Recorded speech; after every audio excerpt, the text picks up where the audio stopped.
Hi friends, நம்ம சேனலில் giveaway போயிட்டுருக்குன்னு உங்கள் எல்லாருக்கும் தெரியும். ஸோ இந்த கிவ்அவேல கலந்துக்கணுன்னா நான் டிஸ்கிரிப்ஷனில் லிங்க் கொடுக்குறேன், போய் கலந்துக்கோங்க.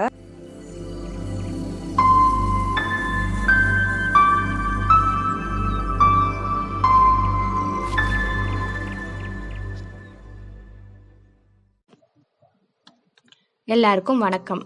இன்னைக்கு நம்மளோட சேனலை பார்க்க போகிற டிஷ் என்ன அப்படின்னா முட்டை மிளகு கிரேவி. ஸோ இதை எப்படி செய்யலாம் நம்ம வீடியோக்குள்ளே போய் பார்க்கலாம்.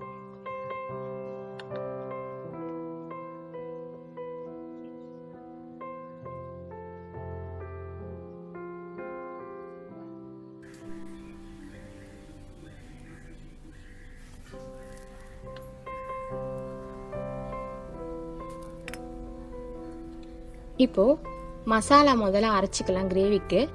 அதுக்கு என்னென்ன பொருள் தேவை அப்படின்னா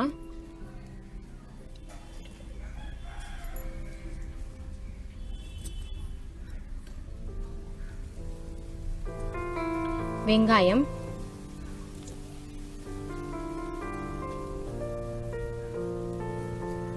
தக்காளி,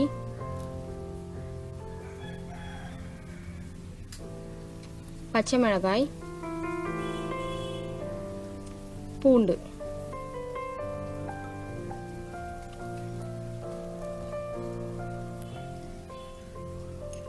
மிளகு.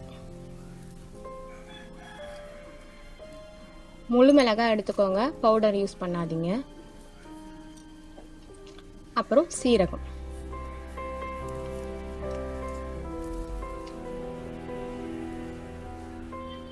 இது எல்லாமே நல்லா அரைச்சிக்கோங்க. கம்மியாக தண்ணி விட்டு நல்ல மசாலாவை அரைச்சி எடுத்துக்கோங்க. இப்போ மசாலா ஓரமாக வச்சிடலாம்.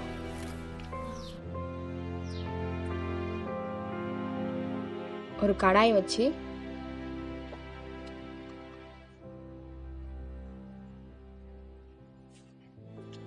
அதில் 2லேருந்து 3 டீஸ்பூன் எண்ணெய் விடுறேன்.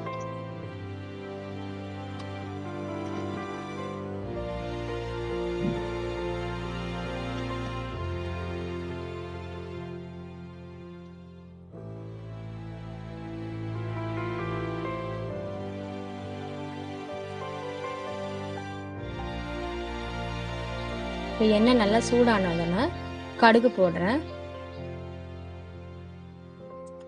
கடுகு நல்லா வெடிச்சு வந்ததுக்கப்புறம் கருவேப்பிலை போடுறேன்.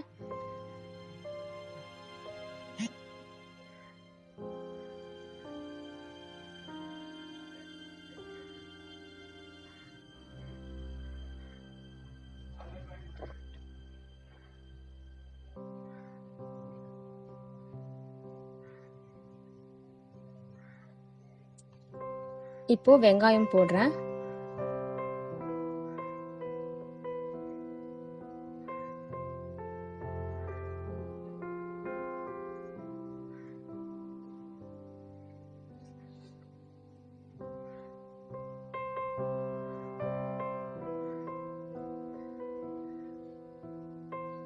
வெங்காயத்தை நல்லா வதக்கி விட்டுக்கலாம்.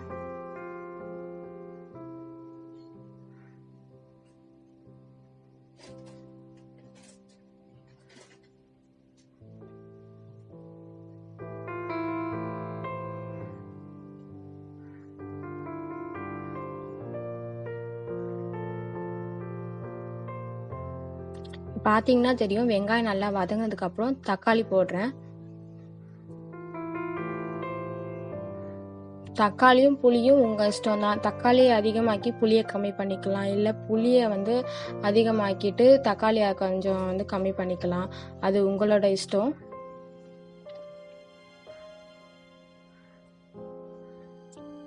இப்போ தக்காளி வதந்ததுக்காக நான் உப்பு போடுறேன். இப்போ தக்காளி நல்லா வதக்கி விட்டுக்கிறேன்.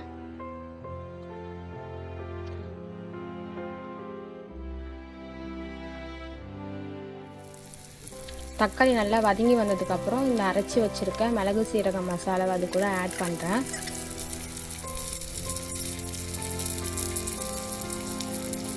அது கூட பார்த்தீங்கன்னா கொஞ்சமா மஞ்சள் தூள் ஆட் பண்றேன்.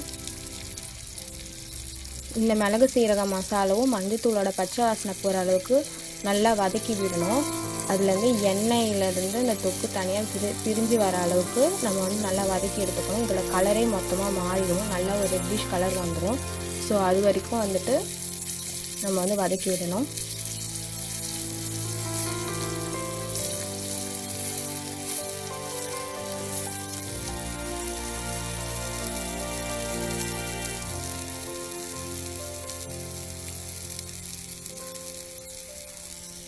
இப்போ நீங்கள் பார்த்தாலே தெரியும் நல்லா பச்சை வாசனைலாம் போய் கலர் மாறிடுச்சு. இப்போ நான் வந்து கரைச்சி வச்சுருக்க புளி தண்ணியை ஆட் பண்ணிக்கிறேன். புளி தண்ணியை ஆட் பண்ணி நல்லா வந்து ஒரு தடவை வந்து கலக்கி விட்டுட்டு அது கூட வந்து கொஞ்சமாக உப்பு சேர்த்துக்கிறேன். தக்காளியில் உப்பு சேர்த்துருக்கோம், இப்போ பத்தாததுக்கு உப்பு கொஞ்சம் கூட சேர்த்துக்கிறேன்.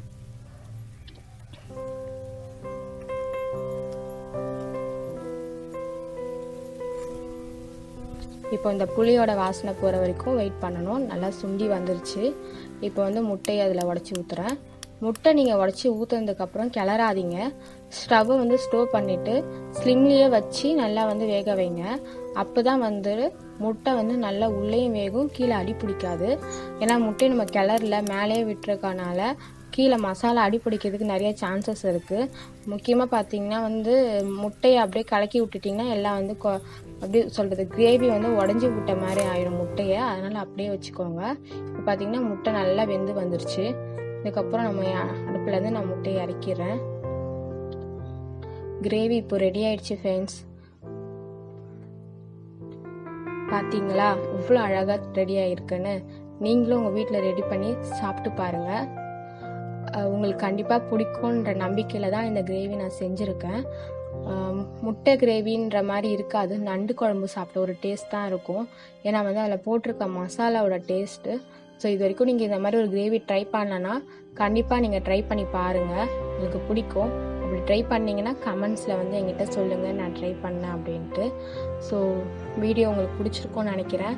கிவ்அவே போயிட்டுருக்கு. ஸோ அந்த கிவ்அவேலையும் கலந்துக்கோங்க. All the best friends.